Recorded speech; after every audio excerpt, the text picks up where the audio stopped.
ఓట్ల రాయితీ లేనోడు ఏట్ల రాయితీస్తున్నాట. ఆంధ్రప్రదేశ్ ఉప ముఖ్యమంత్రిగా ఏమైనా చేయగలిగితే, ఏమైనా పీకగలిగితే అక్కడ చేయి. ఇక్కడికి వచ్చి నవనిర్మాణ సమితి పేరు మీద నువ్వు ఇక్కడ ఏదో చేసేటువంటి కార్యక్రమంలో ఇక్కడ ఎవడు సహించడానికి సిద్ధంగా లేడు. తెలంగాణ ఏర్పడితే 11 రోజులు అన్నం తినటువంటి వెధవాచి ఇక్కడ మా తెలంగాణ పట్ల ఏదో ముసలి కన్నీరు గారితో ఒప్పుకోం.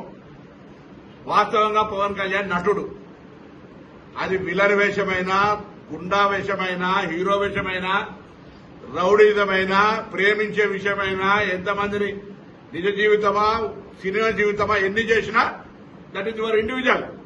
ఈ రోజు కూడా తెలంగాణలో రెచ్చగొట్టేటువంటి విద్వేషపూరితమైన వ్యాఖ్యలు మాట్లాడడం ద్వారా తెలంగాణ వాతావరణాన్ని కలుషితం చేయాలి అనేటువంటి రేటు ఫిక్స్ చేసుకుని భారతీయ జనతా పార్టీ తోటి తెలంగాణలో ఈ నటన స్టార్ట్ చేసిండు.